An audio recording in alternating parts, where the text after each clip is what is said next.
Hi, my name is Lainey Dolphin, and I run the Dream Interpretation Center here in Montreal. I'm going to tell you how to decode why you had that dream last night. And I'm going to do it in 5 easy steps. The first and most important thing I want to say to you is that we're problem solving in our dreams. And at the first level, the dream is always about something that you either thought about yesterday or something that happened to you yesterday. And what we do when we go to sleep at night is we test out different possible solutions to something very specific that's bugging us. And so the first goal of what we have to do to attach the dream to that very specific current issue, and then once we've done that, then we can look for what a solution looks like when it comes in the form of a picture. And that's because, of course, you figure out what you want to do about something that's bugging you, and it comes to you in your unconscious before it gets to your conscious. And the prize that you get for dream analysis is you get to propel your problem-solving skills. And so let's talk about the points of entry. I call them points of entry that you can use to try and attach your dream to that current issue that you're attempting to problem solve. And the first and easiest point of entry is the feelings.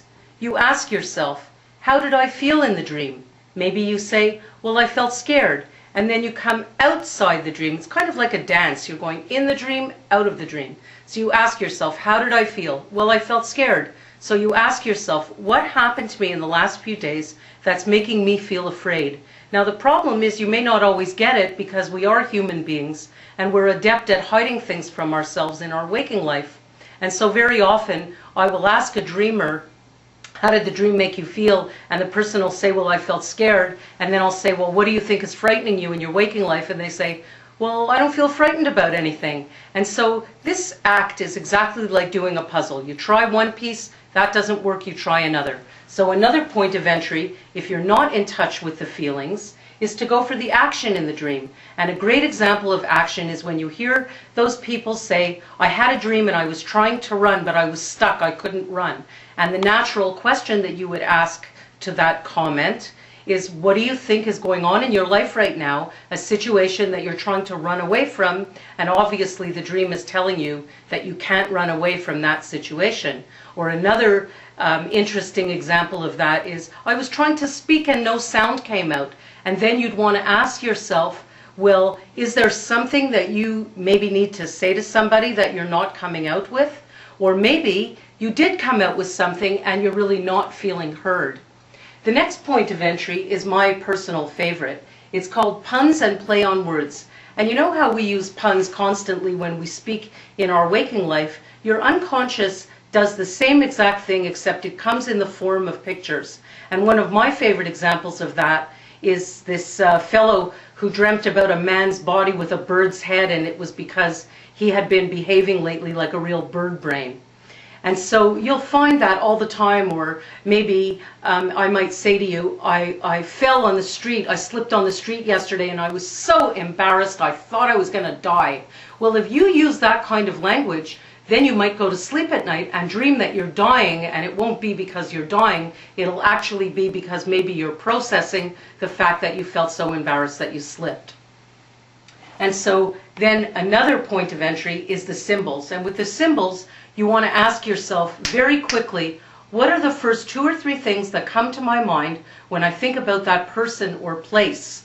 And one example of that is I have a gentleman who's a client of mine who often uses New York City, and when you ask him what comes to your mind very quickly when you think of New York, he always says busy. And so he uses a city as a metaphor to say something to himself about himself, which is really what we're doing in our dreams. And finally, there's the plot.